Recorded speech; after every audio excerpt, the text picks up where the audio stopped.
ተወዳጁ ድምፃዊ ዳዊት ጽጌ ስለ ቴዲ አፍሮ አዲሱ አልበም የሰጠው አጭር አስተያየት በጣም ደስ የሚለው እስኪ በአጭሩ ላቀርብላችሁ። የኢትዮጵያ የሙዚቃ ሰማይ ላይ ከሚያበሩት ደማቅ ከዋክብት መካከል አንዱ የሆነው ቴዎድሮስ ካሳሁን ወይም ቴዲ አፍሮ በድጋሚ የጥበብ ማዕበሉን ሊያስነሳ የሰዓታት ዕድሜ ብቻ ቀርቷል። የህዝብን የልብ ትርታ የሚያዳምጠውና ስሜትን ሰርስረው የሚገቡ 5 አልበሞችን ለሙዚቃ አፍቃሪው ያበረከተው ይህ የጥበብ ሰው አሁን ደግሞ 6ኛ ገጸ በረከቱን ይዞ ብቅ ሊለው ይህንን የብዙሃንን የጉጉት ጥማት የሚያረካ አልበም እየጠበቀ ባለበት ሰዓት ደግሞ የዘመናችን ተወዳጅ ድምፃዊ ዳዊት ጽጌም የደስታ መልእክቱን አስተላልፏል። ዳዊት ደስታውን ለህዝብ ሲያካፍል እንዲሁ በባዶ አልነበረም። በውስጡ ለቴዲ አፍሮ ያለውን ጥልቅ አክብሮት፣ ፍቅርና ትዝታ እያጣቀሰ እንጂ። በሙዚቃው ዓለም ቴዲ አፍሮ የራሱን ዜማዎች በማቀንቀን ብቻ አይታወቅም። ለበርካታ አንጋፋና ጀማሪ አርቲስቶች ድንቅ የሆኑ ግጥምና ዜማዎችን በልግስና በመስጠትን ስሙ ይነሳል። ዳዊት ጽጌም የዚህ ቅንነትና በጎነት ተጠቃሚ መሆኑን ወደኋላ መለስ ብሎ በኩራት ተናግሯል። ቴዲ ለጥበብ ሰው ካለው ጥልቅ ፍቅርና ለሥራ ባልደረቦቹ ካለው በጎነት የተነሳ የኔ ዜማ በተሰኘው አልበሜ ውስጥ የተካተቱትን ቻል ዘንድሮና ባዮ ባዮ የተሰኙ ተወዳጅ ሙዚቃዎችን አበርክቶልኛል በማለት የተደረገለትን የጥበብ ውለታ ምንጊዜም ከፍ ካለ አክብሮትና ምስጋና ጋር በልብ ውስጥ መኖሩን አሳይቷል።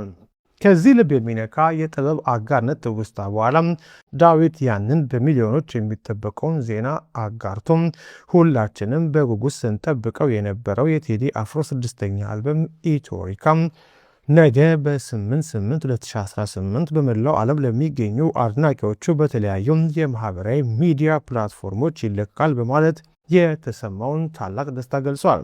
ዳዊት መልእክቱን ለታላቁ የጥበብ ሰው ቴዎድሮስ ካሳሁን ስኬትና መልካም ዕድልን በመመኘት መልእክቱን ቋጨ። ነገ የሙዚቃ አፍቃሪው ኢትዮሪካን ለማድመጥ ጆሮውን ጥሎ ይጠብቃል። የጥበብ ድንኳኑም በአዲስ ዜማ ሊደምቅ ነው። ዶክተር ወዳጀነ መሐረነ እንዲህ ሲል ይጀምራል። ቦታው መኖሪያ ቤቱ ነው። ፊት ለፊት ተቀምጧል። አጠገቡ ባለቤቱ ክብርት አርቲስት አምለሰት ተቀምጣለች። ራት ቀርቧል። ጥያቄ ጠየቅኩት። ቴዲ ለአንተ የተለየ ቅዱስ ስፍራ የት ነው አልኩት። አስቦ መለሰልኝ። ኢትዮጵያ ብሎ ዝም አለ። ያልገባው መሰለኝና ደግሜ ጠየቅኩት። ማለቴ ከቅዱስ ስፍራዎች ለአንተ የተለየ ቦታ የት ነው አልኩት። አሁንም እንደተረጋጋ መለሰልኝ። ኢትዮጵያ አለና አንገቱን ደፋ አደረገ። ለመጨረሻ ጊዜ ሞከርኩት እያስረዳሁት። እንደው ከአክሱም፣ ከላሊበላ፣ ከጊሼን ከመሳሰሉት አንተ ልዩ ቅዱስ ቦታ የምትለው የትኛውን ነው አልኩት። ቴዲ ፈገግ አለና ሁሉንም ቅዱስ ስፍራዎች አከብራለሁ፣ ለእኔ ቅዱስ ቦታ ኢትዮጵያ ናት አለኝ። የክብር ዶክተር ቴዎድሮስ ካሳሁን እኔ ቀርቤ እንዳየሁት እጅግ በጣም መልካም ሰው ነው። አንደኛ፣ ቴዲ ለየትኛውም ብሔር ጥላቻ ወይም ንቀት የለበትም። የተለየ የብሔር ፍቅርም የለውም። ለእርሱ ሁሉም ኢትዮጵያውያን እኩል የተወደዱ የተከበሩ ናቸው። ሁለተኛ፣ ቴዲ አፍሮ የሚተማመነው በችሎታው በዝናው ወይም በገንዘቡ አይደለም። በሰራዊት ጌታ በልዑል እግዚአብሔር ግን እጅጉን ይተማመናል። የሚጠብቀኝ ሊቀ መላእክቱ ቅዱስ ሚካኤል ነው ብሎኛል። ሶስተኛ፣ ቴዲ ክርስቶስን ይወዳል። በሳሎኑ ግድግዳ ላይ የተሰቀለው የዓለም መድኃኒት ኢየሱስ ክርስቶስ በትልቁ ተስሏል። ቴዲ ያንን ስዕል እያየ ይተርከዋል፣ ይገልጠዋል። የጌታ እናትም የልብ ወዳጁ ናት። አራተኛ፣ ቴዲ አፍሮ መዝሙር ያዳምጣል።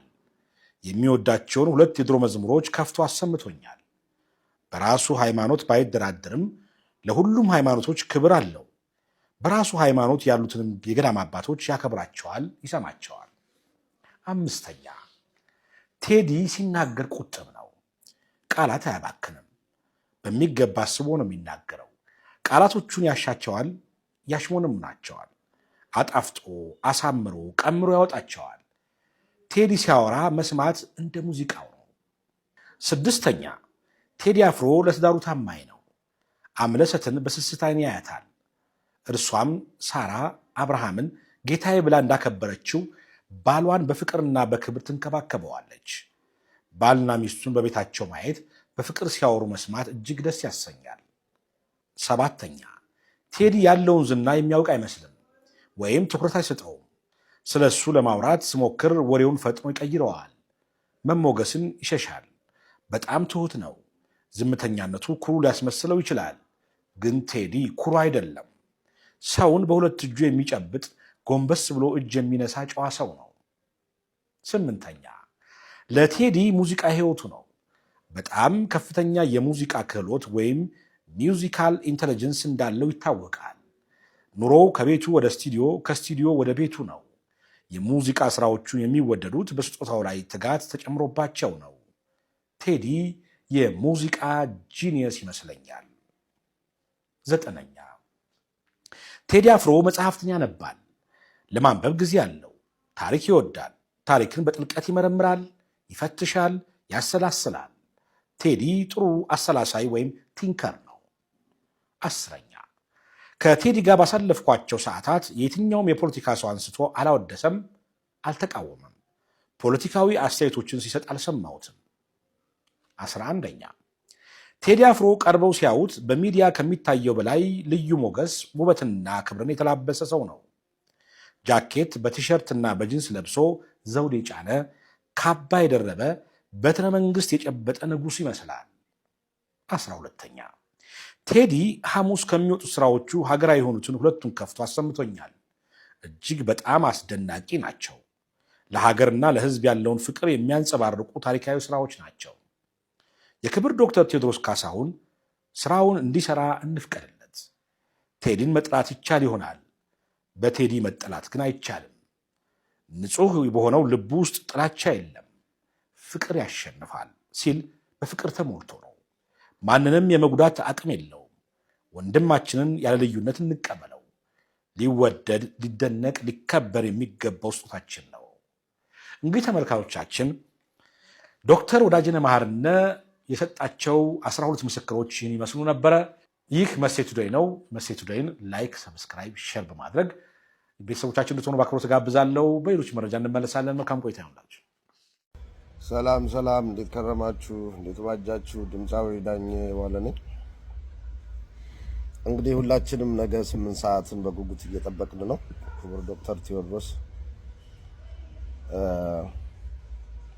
እንዳጋጣሚ ሆኖ የተወሰኑ ትራኮችን ሰምቻቸዋለሁ። እንደውም አንዲቷን በተደጋጋሚ ዘፈን ስማት እያለ 3-4 ሰምቻት እምባዬ እስከሚመጣ ድረስ ነው ያዳመጥኩትና ወንድማችን አብሽር አብሽር ብሎኝ ወደ ጨዋታችን ቀጣልን እና ድንቅ ስራ ነው ይዞ እየመጣ ያለው። ያው ምን እንደሚሰራ ይታወቃል። ቴዲ ሁላችንም ዩኒቨርሲቲ መምህራችን ነው። እንወድሃለን፣ እናከብርሃለን ቴዲ። መልካም እድል። ነገ 8 ሰዓት በጉጉት እየጠበቅን ነው።